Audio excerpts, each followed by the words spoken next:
आज हम पढ़ेंगे स्थिति समय ग्राफ। स्थिति मतलब दूरी या विस्थापन और समय मतलब समय। तो स्थिति और समय ग्राफ क्या है? तो हम क्या करें, ग्राफ बना लें एक्स अक्ष और वाई अक्ष के द्वारा। एक्स अक्ष मूल बिंदु O और वाई अक्ष ये ऊपर वाई अक्ष ये क्षैतिज घटक कहलाता है। आगे पढ़ेंगे ऊर्ध्वाधर घटक। तो स्थिति और समय, यदि एक्स अक्ष पर समय को ले लिया जाए, समय मतलब 0, 5, 10, 15, 20 कुछ भी सेकंड, तो यहाँ यदि समय ले लिया जाए, समय टी, ऐसा टी लगा देंगे, आगे की ओर बढ़ रहा है। और एक समय वाई अक्ष पर यदि दूरी या स्थिति ले लिया, दूरी या विस्थापन, जैसे पोजीशन कहते हैं, स्थिति ले लिया जाए, ऊपर की ओर बदलेंगे।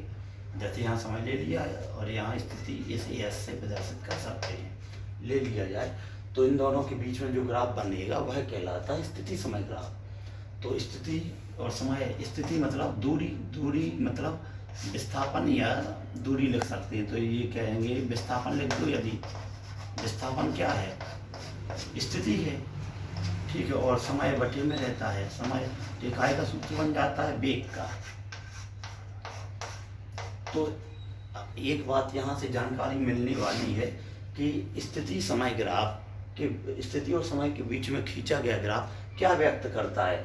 तो स्थिति यानी विस्थापन और समय के बीच में खींचा गया ग्राफ वेग, और वेग जैसा होता है चाल, तो वेग या चाल को प्रदर्शित करता है। तो ये ग्राफ से कैसे समझेंगे, यदि कोई वस्तु प्रारंभिक स्थिति में यानी समय 0 है तो रुकी हुई है, अभी कोई विस्थापन नहीं आया है, ऐसा 10, 20, 30, 50, ठीक है। जैसे हम मान लें 5 second, 10 second, 15 second, 20 second, 25 second, दूरी चला गई 10, 20, 30, 40, 50 इस टाइप से, ठीक है।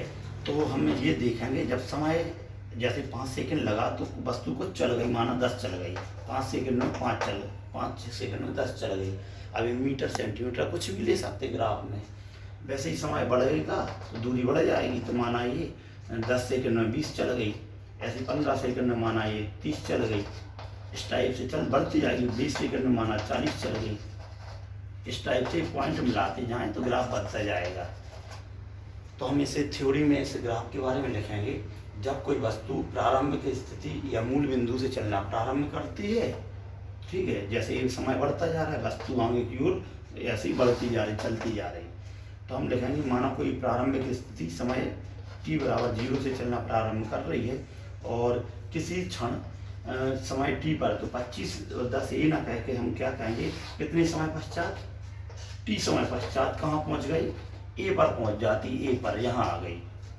ऐसे चलते चलते चलते चलते किसी समय t पर कहाँ आ गई, किसी समय यहाँ t कहलाया, ये समय कितना है, यहाँ से यहाँ तक का t, किसी समय पर a पर आ जाती है, a पर आ जाती है, अतः वस्तु कितनी चल जाती है, तो इसका विस्थापन अपन या 50 ना कह के कितना कह देंगे, विस्थापन कितना हो जाता है, यहाँ से यहाँ तक का s विस्थापन हो जाता है, ठीक है। एवं वह क्या कर रही है, क्षैतिज के साथ या एक्स अक्ष जमीन के साथ वो थीटा कोण बना लेती है, थीटा कोण बना लेती है। तो वेग बराबर विस्थापन बटे समय से हम इतना जानते हैं। तो हम देखेंगे वेग माना ये है, चल रही है तो दिशा बतानी पड़ेगी, ये एरो, तो ये क्या है, वेग है। तो स्थिति और समय ग्राफ है जो क्या व्यक्त करता है, वेग, वस्तु के वेग भी को प्रदर्शित करता है। 3 लगा दो, सदिश राशि है, ठीक है। तो यहाँ से एक बात सारी समझे, वेग कितने के बराबर है ग्राफ से, विस्थापन कितना हुआ, ओ से हम लिख दें यहाँ ए, यहाँ बी लिख दें, यदि ओ से बी तक विस्थापन हो गया तो विस्थापन होगा ओ बी, ठीक है। और समय कितना लगा, 0 से यहाँ कोई लिख दें सी समय लगा, ओ सी समय लगा, और इनके मान रख दें। तो विस्थापन कितना मान रहे हैं हम, एस चल गई, तो विस्थापन एस लिख देंगे। कितना समय लगा, कितना समय लगा, तो हमने ये बताया समय टी लगा है, तो ऐसा लग देंगे बी बराबर, तो ये समीकरण 1 आ जाएगा, ठीक है।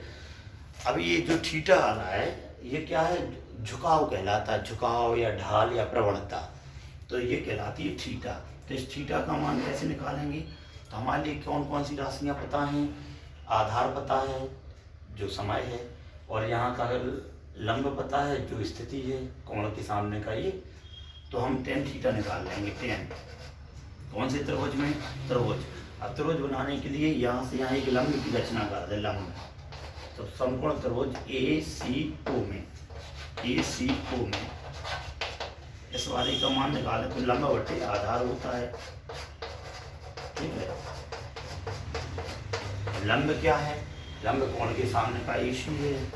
आधार क्या है? जहाँ एक से कोण बनता है, मतलब OC है। ठीक है, तो OC आ गया है।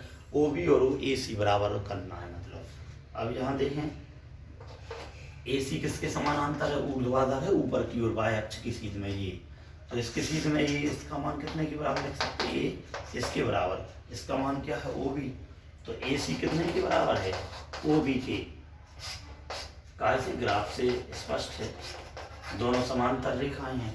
तो AC को क्या रख देंगे? OB बटे OC।